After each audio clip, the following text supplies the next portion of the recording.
Welcome in, everyone, to Flyover Footy, a Tuesday night stream, and by now you all know why we're here. We'll get into it in just a second. We're going to start this pod off at breakneck speed, I guess. I've put the horn out to Phil, Stu, and Santi, so if any of them are home, they will be tuning in. Buckle up, join the conversation, send questions, because here we go.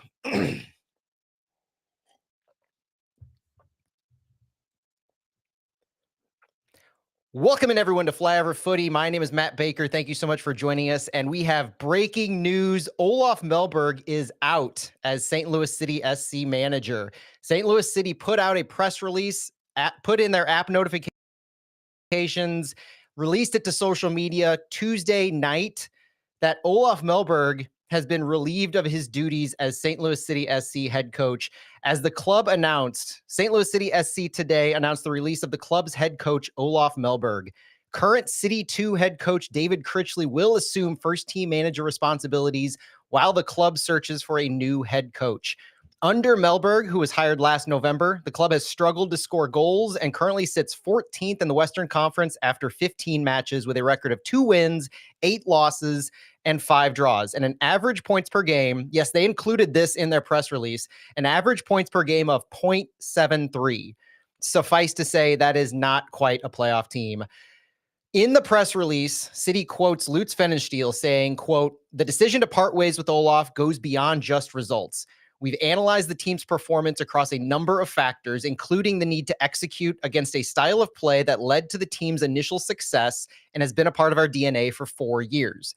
As a club, we have certain standards we need to meet and believe a coaching change was necessary to improve our overall performance and return to a winning culture.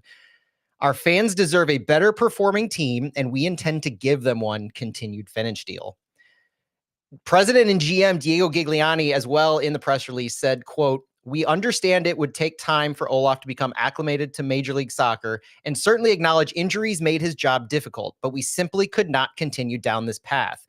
Diego goes on to say, "We are disappointed that we were not able to find success under Olaf.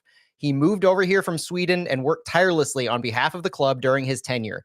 We wish him nothing but success in his future endeavors."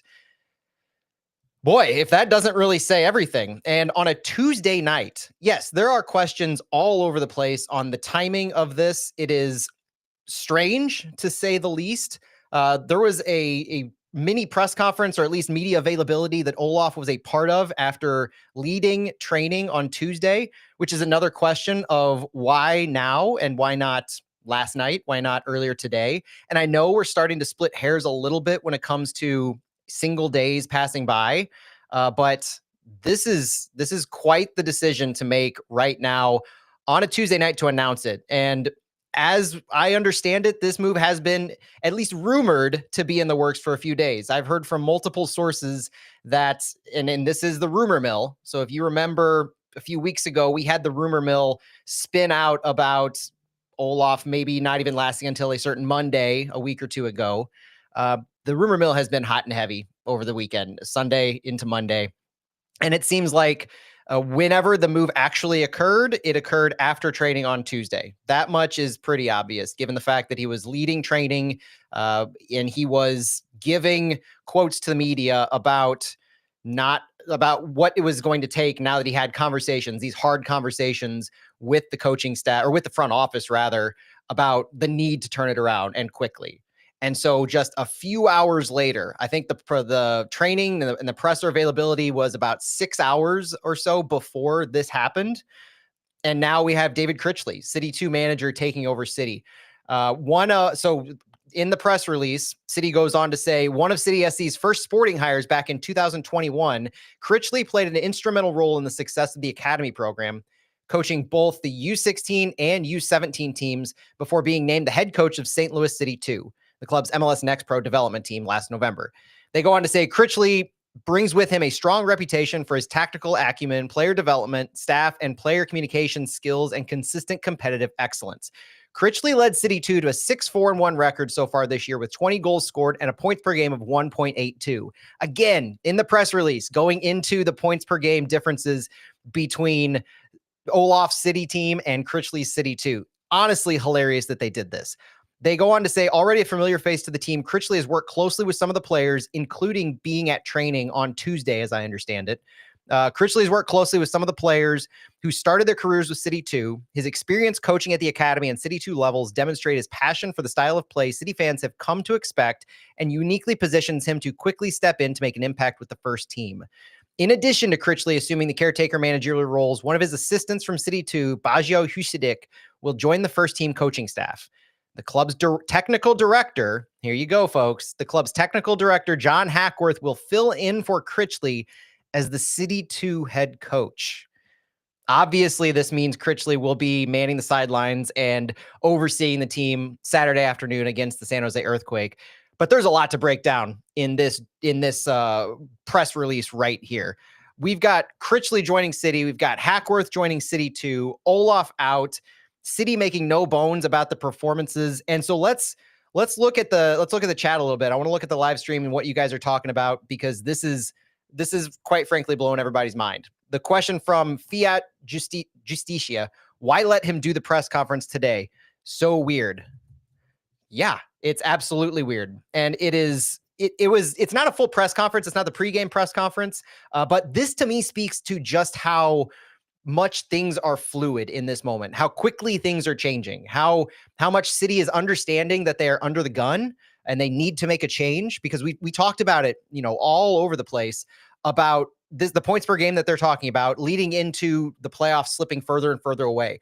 We've already waxed poetic about how Olaf had more of a chance than Bradley Carnell as far as his winless streak, turning things around, not getting the job done while still managing injuries. Injuries can only go so far when it comes to what a head coach is expected to perform.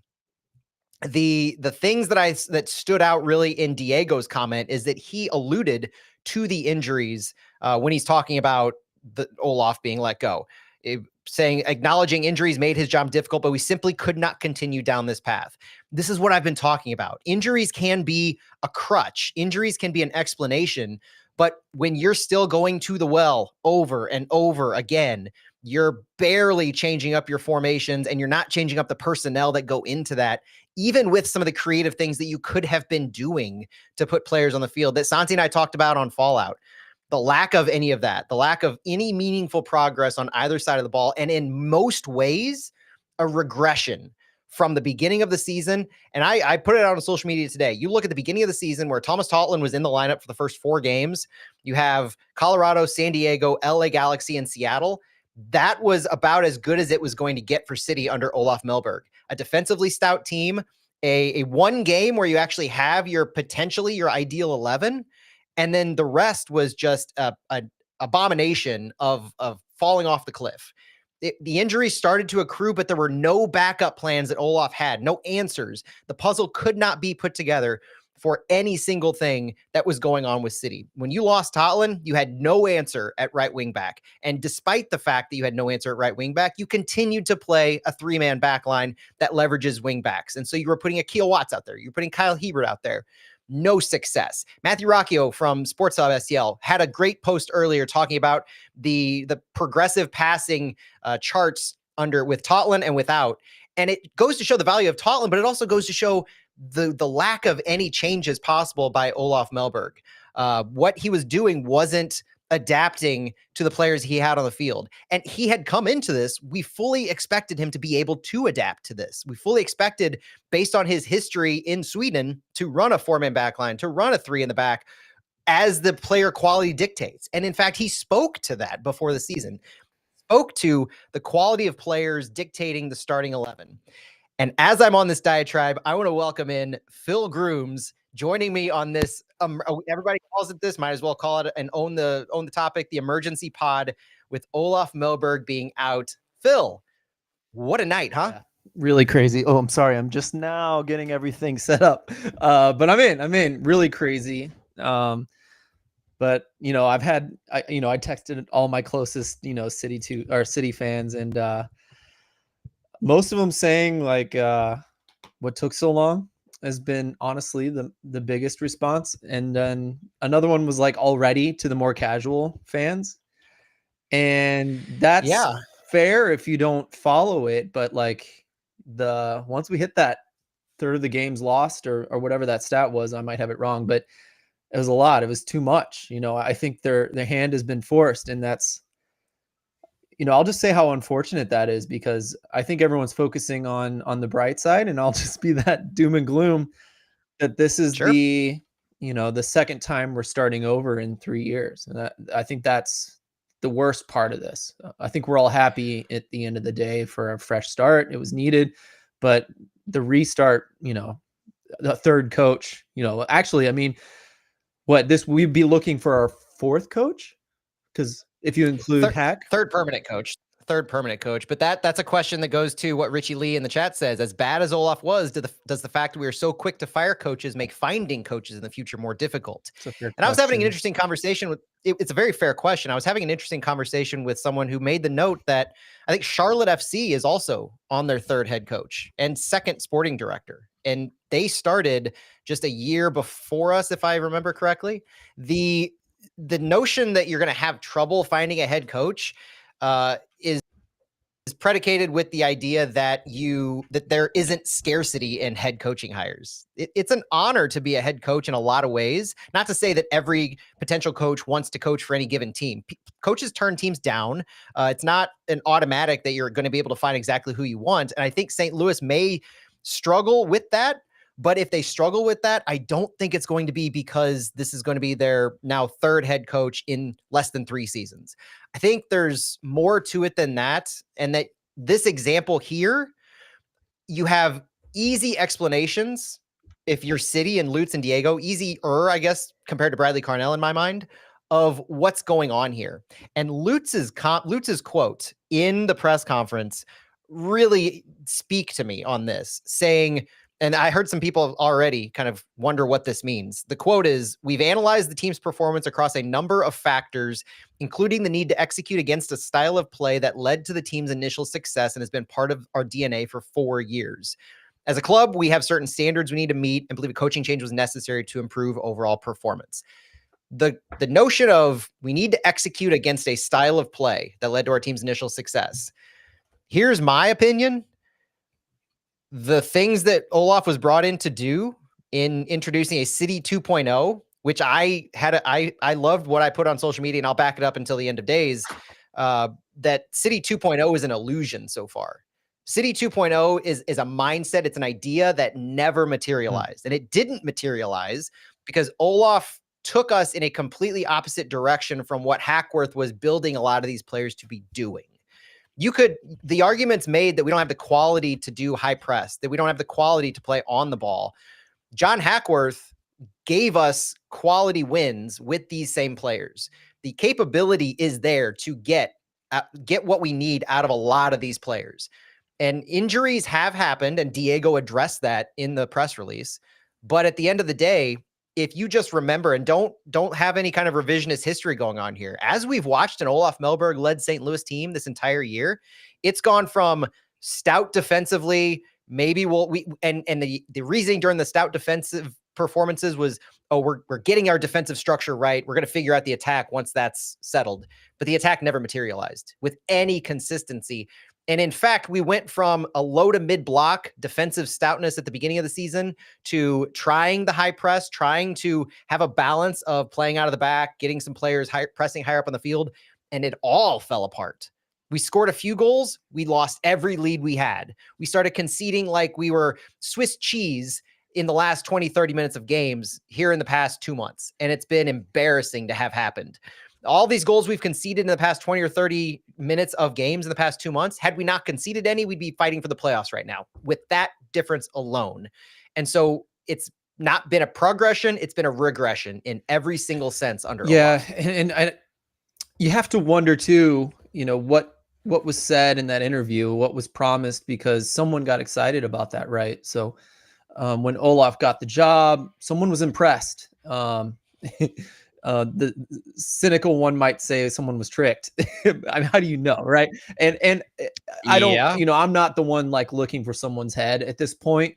But I do think, it would have been really interesting to see what Olaf had promised and to get excited for that, like even have a list of things maybe those things that were promised were, he knows how to take a team that was on a certain salary and have them play better than the sum of their parts, right? And another one was using academy kids, right? And a lot of people are like throwing up, Olaf's record in the past, but what the staff was looking at when he was hired was how he was able to take such a small salary team and beat large salary teams in Sweden, right? So he didn't do that here. And you have to wonder what that was. You have to wonder, like, was it just because MLS is so much different? Is it because MLS exposes coaches that aren't so good? We've talked a million times about the salary cap and parity and how every team is so close. Maybe, I've always kind of, if I'm never able to make it to those press conferences, but I've always kind of wanted to like run this line of questioning that I wouldn't have gotten all 5 of these questions into, but like, what worked in Sweden? How were you able to be so successful? What were the things that made everything tick for your system? And then, work your way to, what is different now?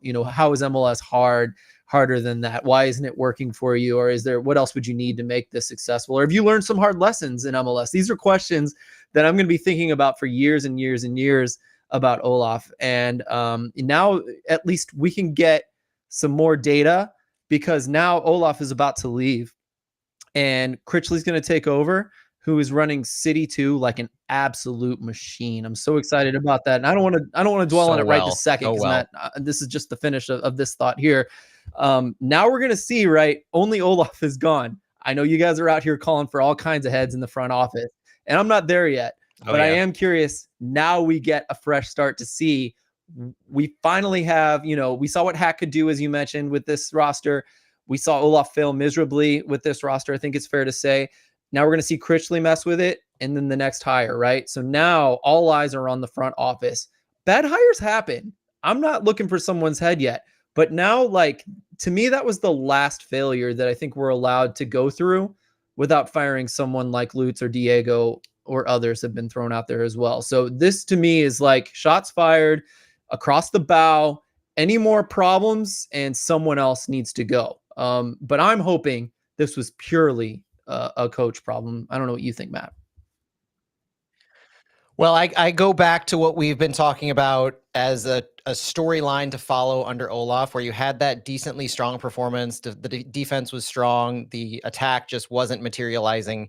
And throughout that early time frame in 2025, we asked him what was going on, why they're having so many struggles in progressing the ball, in finding net. And if you remember, multiple games in a row, he criticized the player quality. Multiple press conferences in a row, he talked about not having the quality of players. Like Carnell is like just laughing out loud when he said that, right? I mean, so it's comical in a way, just how back-to-back seasons we've got various levels of player coach kind of butting of heads here. But that to me is the thing. Last year you talk about Carnell, and people asked, did he lose the locker room because of his interactions with Sam Adeniran, and what that led to beyond that, and Chris Durkin's infamous quote of the locker room is fractured and what all that meant. But this year, I don't know. You could even wonder, is the locker room united against Olaf Melberg at one point in this season? And did he have to backtrack and work to try to regain the entirety of the locker room, as opposed to these individual factions maybe forming in the locker room? We heard from a few players throughout this that the locker room is fine. They mostly said we're together in this, not together against Olaf. They didn't say that They didn't say that explicitly, but it was, reading between the lines of how the season's progressed, you're not going to get anything out of players that you're going to be able to. You're not going to get the most out of them if you're telling them that they don't have the quality to do what you want, and you're having to sacrifice something. You're having to change things because the quality's not there. I think we did see that, because maybe that's when the high press started. Maybe he said, okay, fine, we'll go back to whatever. And I have a question about that when you're ready. Finish your thought, but I want to ask you about that. Yeah, so I think he's been playing behind the 8 ball, trying to catch up to and make up to the players and to the fans for those comments. I tried to write it off at the time saying he's not used to the media. He's not used to how to navigate the waters of American press.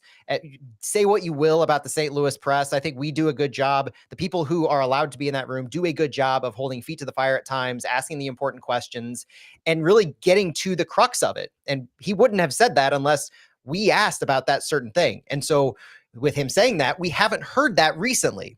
And so this more recent run of form in the past month or so, he's pivoted away from that. And I wonder if that's been part of the front office conversations of, you can't say this, you're going to lose the locker room. All these players that were brought in to, and you were brought in to manage them, to get the most out of them, and you're saying they don't have the quality.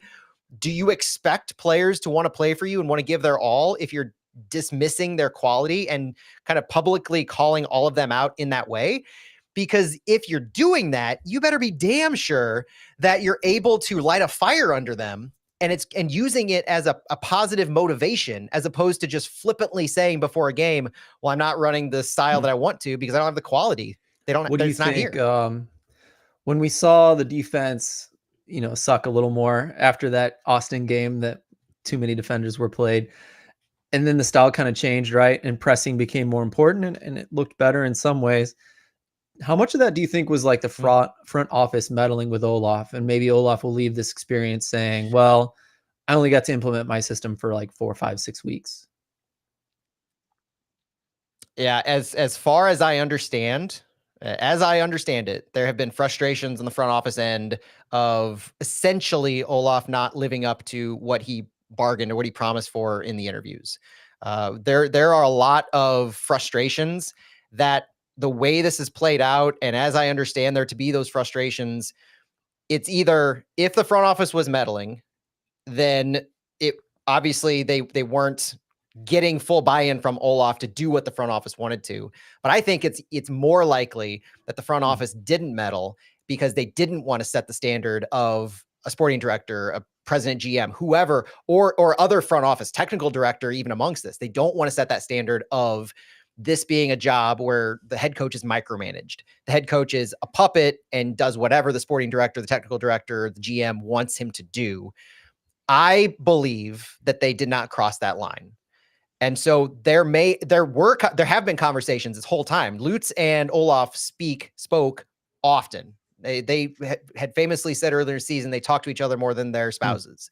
That was kind of how much that they've at least converse, but it's very obvious that there have been big differences in opinions of kind of what is expected. I hope they didn't meddle, because I think I would absolutely respect that. But then once something bad like this happens, I think you can feel comfortable that,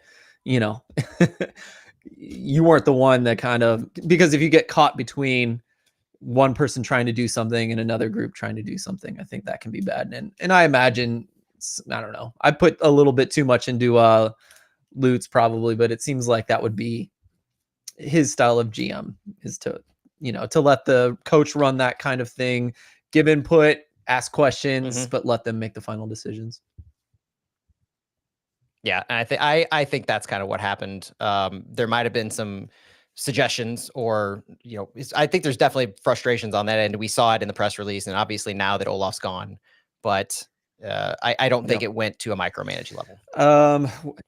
Yeah, go ahead. A lot of questions coming in about how does this affect City 2?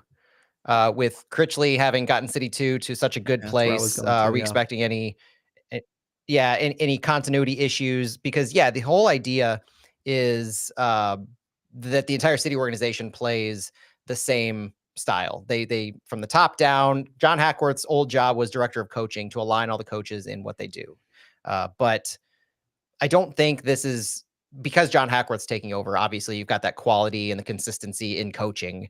I'm not really expecting that to impact City 2. And in fact, like the press release said, David Critley has been here since almost the beginning. And it's very likely that a lot of the younger kids gravitate towards him. This seems like an organizational guy who's been there, part of the city family for a long time, and worked his way up from the academy to City 2, now getting to caretake the city job. So if you're going to have a new coach bump, if you're going to rally around somebody in the interim, David Critley seems like and the no-brainer I'm glad choice. this is where we went next, because I'm extremely excited about Critley. I would have been happy with Hackworth as well, because when you look at what City 2 looked like under Hackworth, when you look at what City 2 looks like under Critley, it's functional, right? It is a standard system. Like if you were to make a vanilla ice cream St. Louis City SC tactical team, like I feel like City 2 is what that would look like, right? You're like, how does St. Louis play? Look at City 2. It is exactly how I would imagine, not much flair, just typical St. Louis style with some good players able to, lift them higher.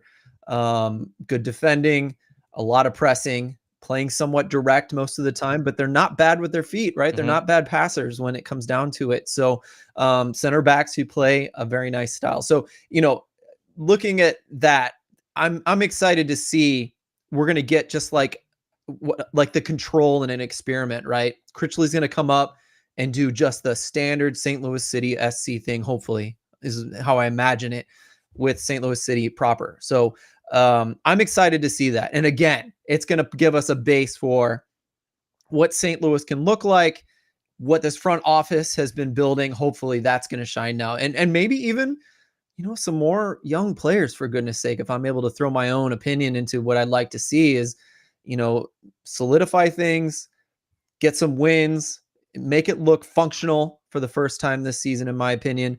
And then, yes, start pulling in some kids and get ready for the next season, or like solidifying for our future. That's a good thing to spend time on, even if the playoffs isn't in the books. But the playoffs kind of is in the books, isn't it, Matt?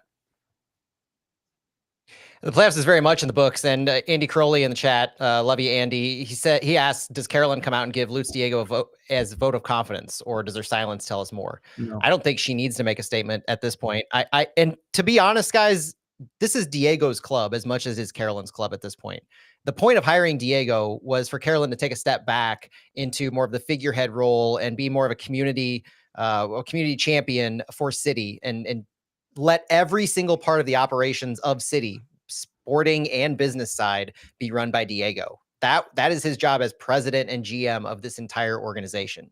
So Diego's hands are on this alongside Lutz, and the natural progression is going to be, if this doesn't work out, if this next coaching hire doesn't work out, or as long as they, leave the reins to David Critley, and if players coming in the summer window don't work out, then it will be on Lutz, whose contract is up at the end of 2026. I think he has a lot at stake here with this move being made, because of how long, and we talked about this too, we've talked how long the coaching search lasted, 5 months to find Olaf Melberg.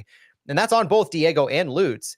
But I think you will never know the reasoning why it didn't work out from what how he sold himself, Olaf, or what they were under the impression he would be doing.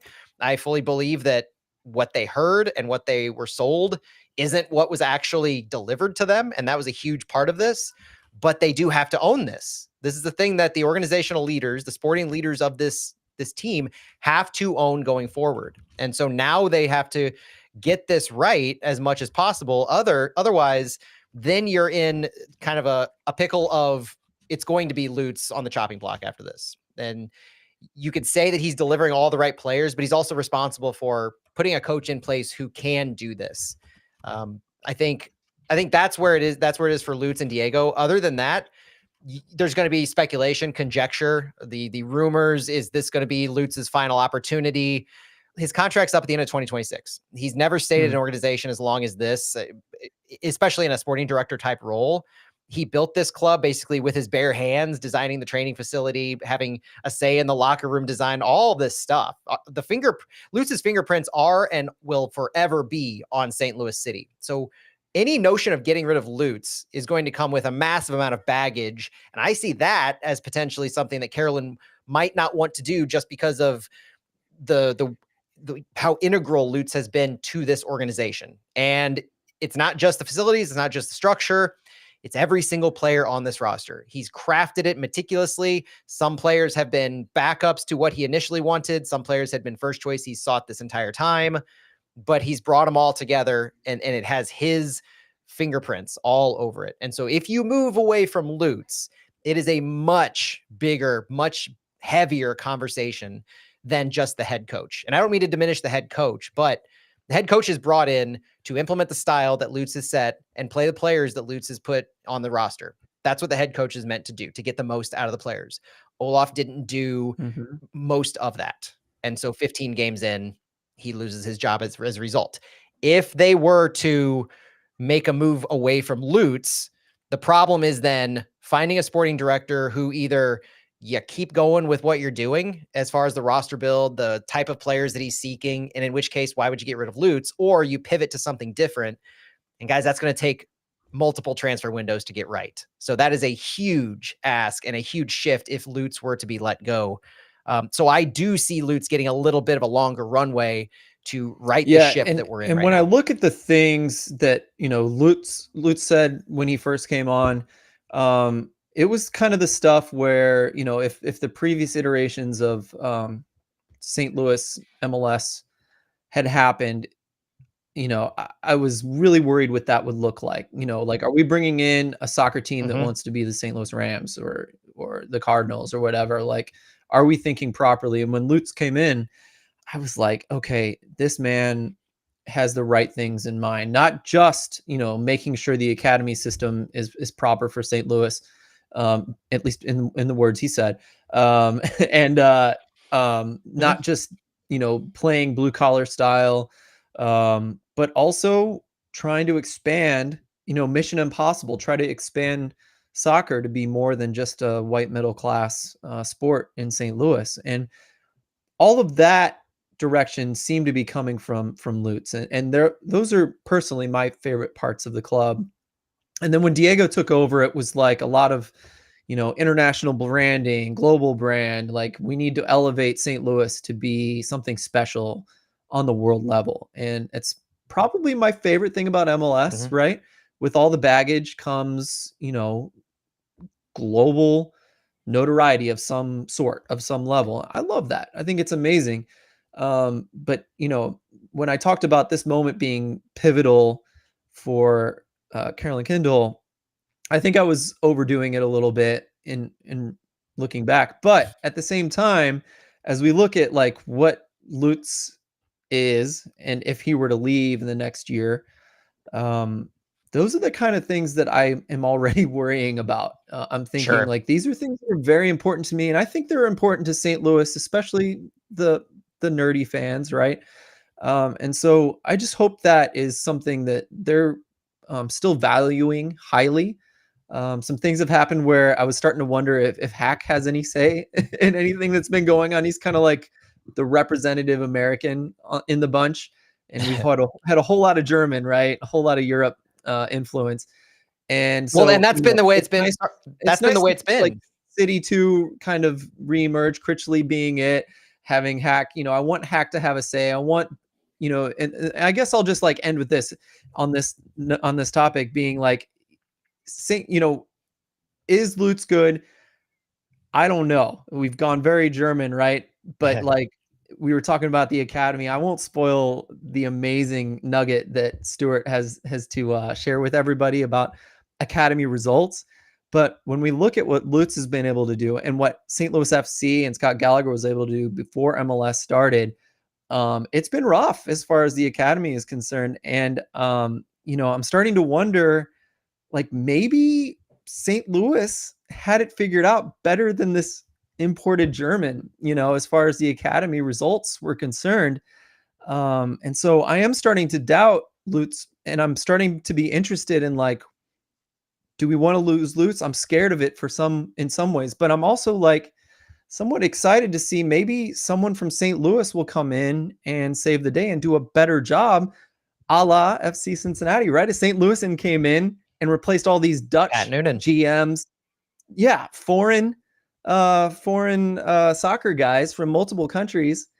And it's the St. Louis and the domestic guy that came in and saved FC Cincinnati. They've been good ever since. Something like that could happen in St. Louis, and we've been throwing it around in our DMs. I've been sort of excited about that possibility. For those of you who are into the national perspectives on these, obviously Lutz being German, Olaf being Swedish, Hackworth being American. We now have an English caretaking head coach. David Critley was born in Liverpool, England. He came to the U.S. in 2009, played his collegiate soccer at Oklahoma Wesleyan University, and then joined the coaching staff at said university. He led the team's development training and exercise programs. And in 2013, he was appointed director of coaching for Northeast Oklahoma Football Club. And after 2 years, he joined USL Championship side Tulsa Soccer Club as a staff coach. Prior to his roles with City SC, he was the technical director at Lou Fuse Athletic. And then he was signed to be one of the first hires for the academy back in 2021.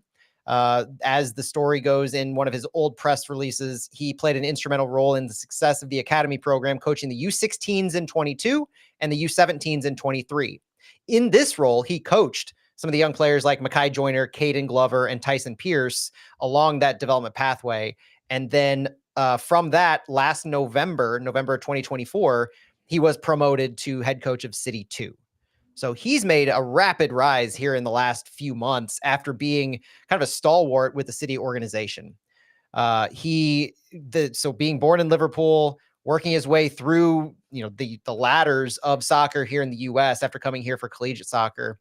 He's been a St. Louis guy for a long time. Lou Fuse, St. Louis City. So he knows he has a lot of connections in St. Louis. I think he's well regarded, and I think it's great to see him get this opportunity. It's notable to me that they referred to him as a caretaker as opposed to interim. Did you notice that in the press release? Is there anything to read into the terminology there, or is this more of an English thing where you're caretaking a club, or as opposed to being an interim where Hackworth was? That's super interesting. All I can think is, does that mean Diego made that decision rather than Lutz? But I don't know. I don't know English soccer as well as you do, Matt. What do you take from it? I just, it was noteworthy that when Hack took over, it was an Americanized interim head coach. Yeah, very American. Critley taking over, it's an English version of as a caretaker. I don't know if there's anything to read into it, because they do specify that they are still on the search for a head coach, which they didn't go that deep to specify when Hackworth took the job. I think the interim was implied, but this may also have led into the timing of this whole move. We've been talking for weeks about, is now the right time to pull the trigger? Okay, now we've finished this huge stretch of games. We're bounced out of the Open Cup. Is now the right time to pull the trigger? No, well, let's give him one more game after the Open Cup and clear the week. And if he loses against Colorado, then it might be time with a fresh week and looking ahead. Well, it didn't happen then. Why wait till Tuesday? I don't know. Maybe you could guess until you're blue in the face. Did they put feelers out? Did people turn it down? Were they going to give him an extra week? And then something happened between Olaf and Lutz and Diego, or they saw chatter online. You could point to any number of things to guess, but we will never obviously know the full detail on just why Olaf was at training on Tuesday, able to give and speak to the media, give comments about, among other things, his conversations with the front office being different now, and what they're looking forward to, how he looks forward to this full week. And then all of a sudden, 5-6 hours later, he's gone. Do you think it's weird that he ran training today? Extremely weird. And that's why I mentioned it's bizarre in the timing to try and find out what's the underlying reason and what have the conversations been like, because since his last game coached, Lutz had given an interview to Tom Ackerman on KMOX, and he talked about having to have hard conversations in the next 2-3 days, setting metrics. I had the knee-jerk reaction of thinking, this makes it sound like they're going to have hard conversations, and if those don't go well, then he's going to show Olaf the door. So they were willing at that point, even Sunday morning, to say, we're going to talk to him, and if the conversations go down a certain way, then I thought at knee-jerk reaction they're going to make a move. But, others had a different understanding. I re-listened to it on Monday thinking, okay, maybe folks have this right, and maybe he's given more time. Maybe there's different metrics for what they're going to be asking Olaf to do. And it's definitely a last chance. Say, okay, you have to do this. We have to meet this.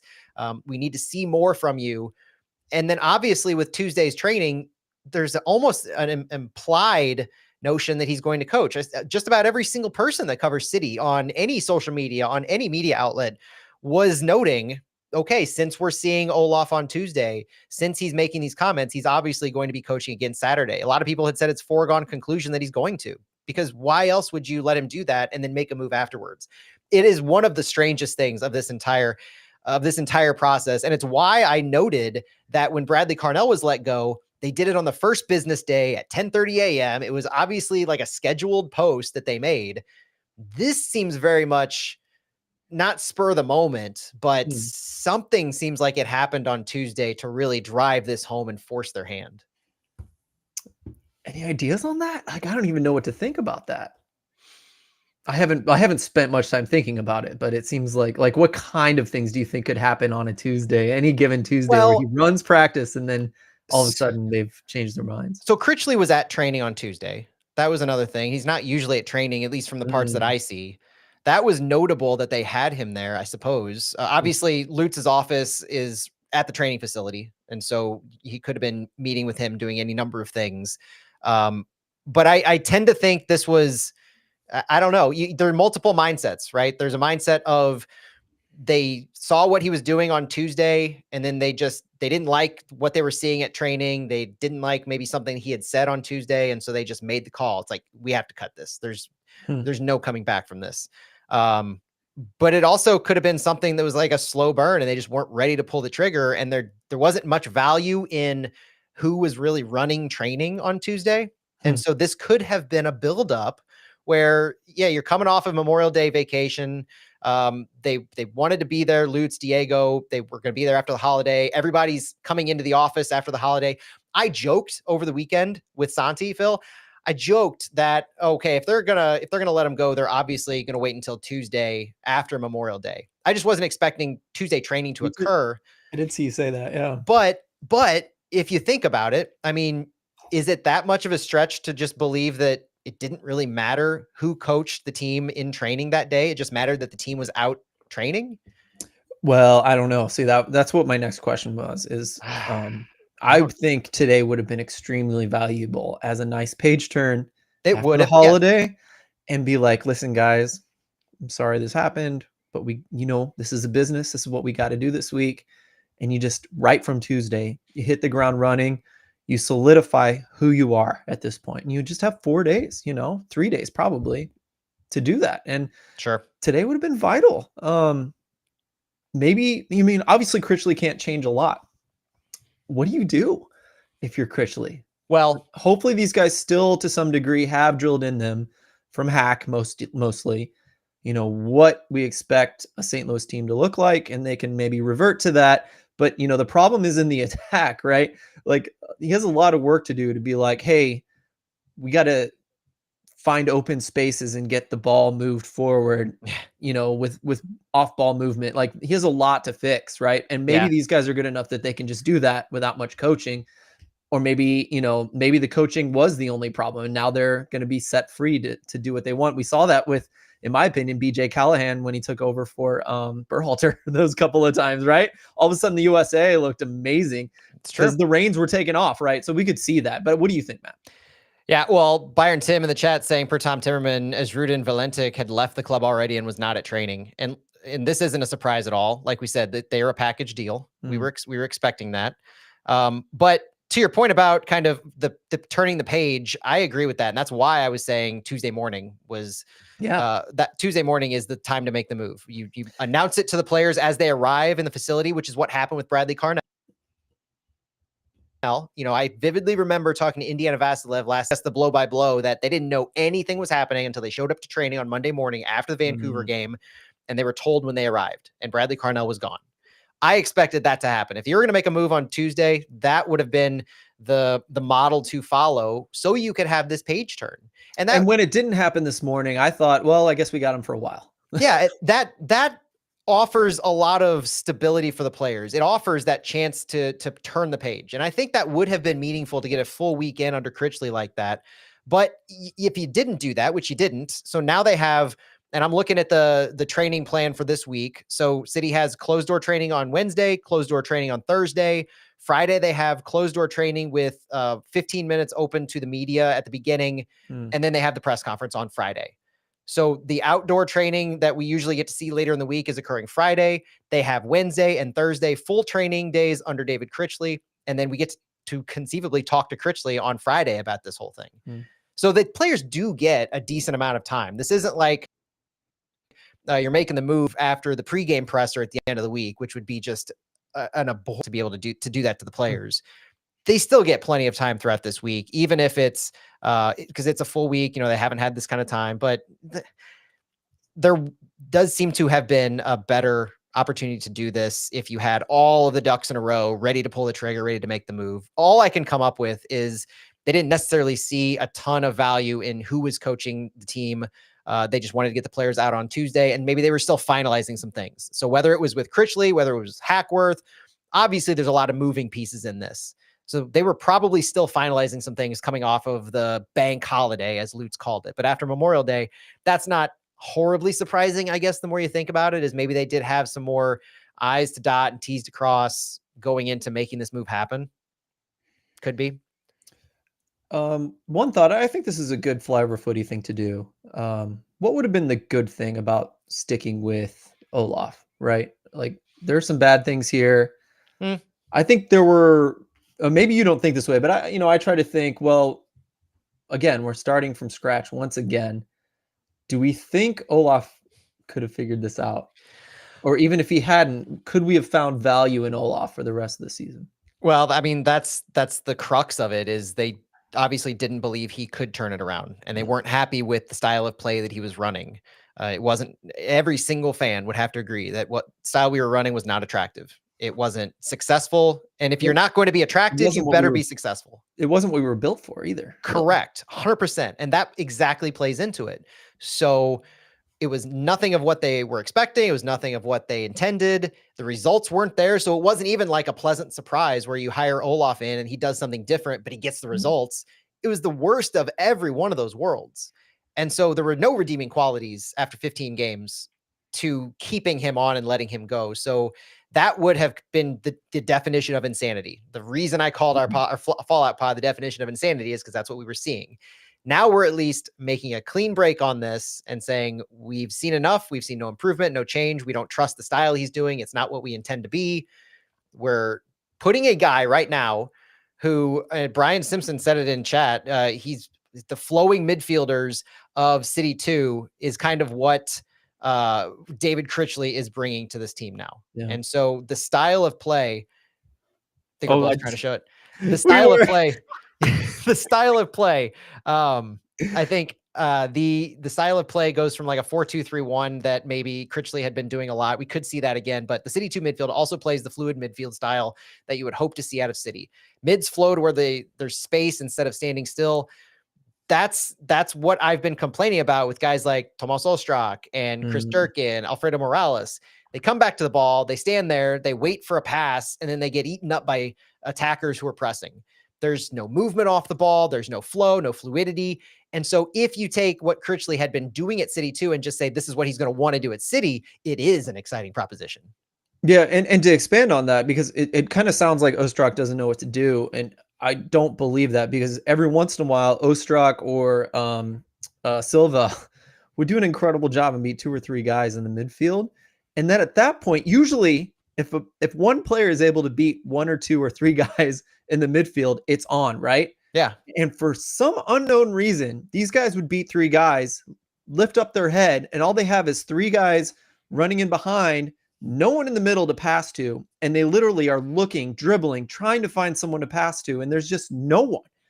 And like, to me, like, how can we do that over and over and over? I just wanted to defend Ostrak just for a minute. Sure. Because I think it speaks to what Brian said too, is that I do think running into space is something City 2 is good at. I think that's something Hackworth did a good job with. And even like better than Carnell, I would say, is, off ball running, finding the space. And so that's what I look forward to seeing. When I say functional, that's honestly one of the biggest things I'm excited to see. And you don't need to be an incredible player to wait for a coach to tell you to do that. I think the guys will be able to be free to do that as soon as Saturday.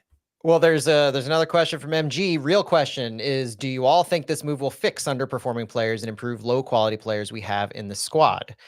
And I'll use a guy like Cedric Toyshirt as an example. You use Tomas Ostrak. I'll use Cedric Toyshirt. Cedric Toyshirt has obviously been underperforming. Cedric Toyshirt has missed a couple key goals in the past 2 games uh, of the few chances that he has actually been able to get himself into position for. Seti's an example to me of a player who just doesn't have any confidence right now. He hasn't been the most has not been gotten out of Cedric Toyshirt, and that falls to Olaf Melberg. Whether it's a component that directly relates to his quality comments and Seti not responding to that, whether it's just Seti being put in the wrong positions over and over again with where he's being asked to play on the field. I had, what was it, against Minnesota, I think it was, where you've got Cedric Toyshirt, who is pop quiz. Is Cedric Toyshirt the person you want to put at your number 9 if you need to win aerial duels? No. God. Cedric Toyshirt goes up against 2 center backs who are like 6'2", 6'4", and he's being asked to win these aerial duels because we can't progress the ball enough, and he's the only striker on the field. That's not putting Cedric Toyshirt in a position for him to be successful. So you bring in David Critley, and that's one thing at the very minimum that you expect to see a big improvement on, is players being put in a better position to maximize their own skills and to be put in a position to be successful in what they do best. Whether it is a cumulative thing, looking at a 4-2-3-1 instead of a 5-4-1 or a 3-4-2-1, or whether it's just putting individual players in better spots on the field. If you're running Klaus out there with Toyshirt, maybe you look at a 4-4-2. But Critley has shown a propensity with City 2 to let players play a little more freely in maximizing their potentials. The attacking crew that he has out there with Jaskalainen, with McSorley, Joyner, Glover, they play positions that seem better suited for their skill sets. And that's at the bare minimum what I want to see from David Critley versus Olaf. Even McSorley is playing out of position right now. Maybe he played left wing in college or something, but he still is able to do what he does well, playing left wing out of position, because normally he's a striker. He's still able to perform normally. Toyshirt was a perfect example, Matt. Like, he's a fox in the box, and he doesn't want to be leading the line. He's not meant to be leading the line. When he didn't finish that ball, that it was like one-on-one with the keeper and he didn't finish it, I was like, yep, I'm angry. Most strikers should finish that, but that's not his bread and butter, right? And you could even say that for Thoresen, who has gone to the Netherlands and is performing maybe a little better because he's in a system that suits him more. So I'm excited to see guys do better. And I wasn't able to use this thought, but I had this whole thought prepared, and I can say it real quick now, because like when we were talking about, could Olaf have been successful? And I think it's possible. You know, I would have normally said no, but I think I saw what Crystal Palace, I've said this to you guys in DMs, I saw what Crystal Palace did this year to win the FA Cup. And like, that's a team that plays direct, that is able to defend and grind out games. And I was like, well, I guess Crystal Palace can do it in the year 2025, playing an old school football. We could do that. Like, I feel like that's what we kind of, St. Louis was trying to do, was play like that. But like, I was looking at how Crystal Palace is built, and then that's when I settled on, we are just not, especially when you see Torsher trying to bring down a direct ball against 2 center backs. That's just absolutely ridiculous. Yeah. And it's like, this is just like galaxy brain stuff at this point. So, you know, I was like, well, if we're going to get Olaf, you know, when it didn't happen this morning, I was like, okay, we just got to rebuild in a way that we can be the next Crystal Palace, right? Get tall guys, defend like our lives depend on it, and find a winger who can score versus 2 or 3 guys. You know, that's kind of what Crystal Palace did. And it was fun.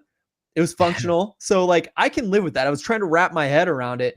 Now we don't have to worry about it. This team was built a certain way that Critley is going to naturally coach it in that certain way. I'm so excited about it. And Matt, you laid it out perfectly. I won't beat a dead horse.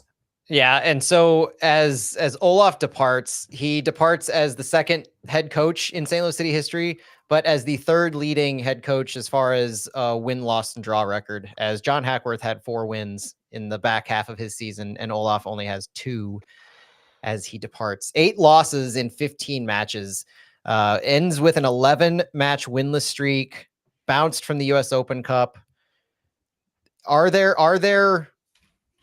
problems that this will bring forward, Phil? Are there things that we should be cautious about as far as how quickly the team may bounce back, or reasons to be upset that we have?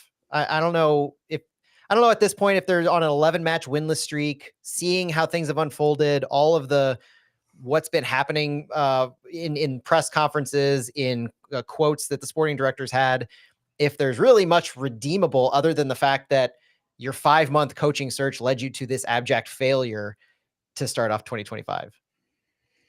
Big complaints? No. I think we're at the bottom of the barrel, and Yeah. it's only up from here. It's just shocking how dysfunctional this team got. It's shocking. Yeah. But I think they were just stuck. So, yeah, I think it's going to go up. I think hopefully we're going to see all the values that we all loved and praised come right back and start showing themselves little by little by little, start blooming these spring flowers, what we have left of spring here. So I'm excited for that, and I think it's going to happen.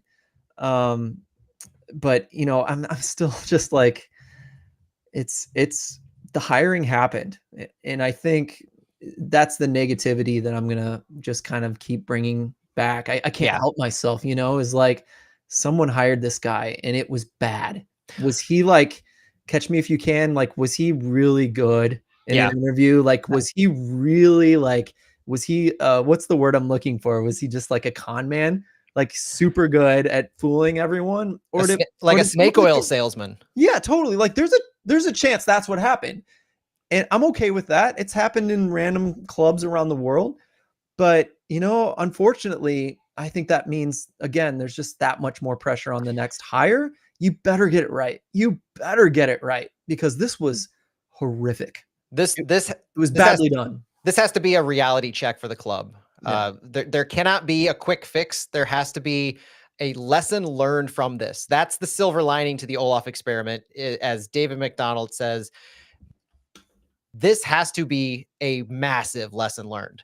There are opportunities that clubs get to take failures like this and then turn them into things that can create lasting success. Like FC Cincinnati learned from their failures of opening. They hired Pat Noonan. They righted their ship. Ownership was willing to spend, and they're a powerhouse team in MLS. I think that's what we can do. What we can take away from this Olaf experiment is, you can't rely on free transfers to patch together players that are send-offs from other clubs.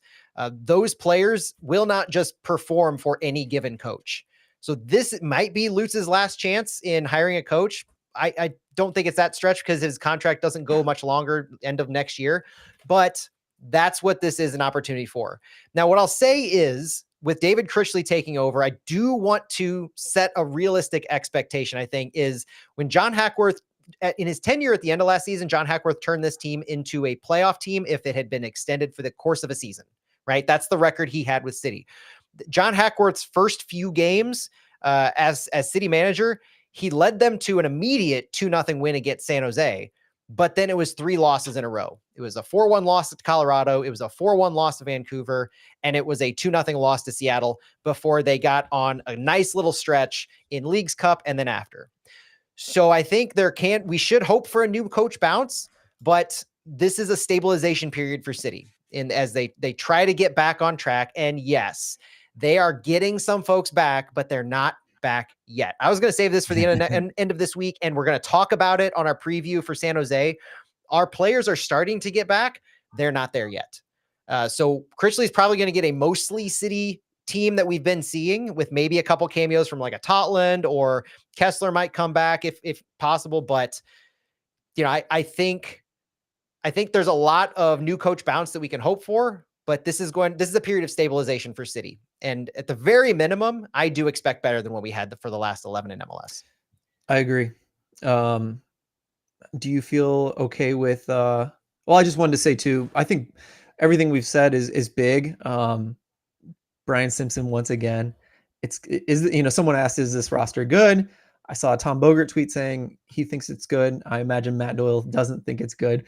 But Brian said it's good if it can stay healthy. And I think that'll be another interesting one. Was health a problem because of Olaf? Or is health a problem?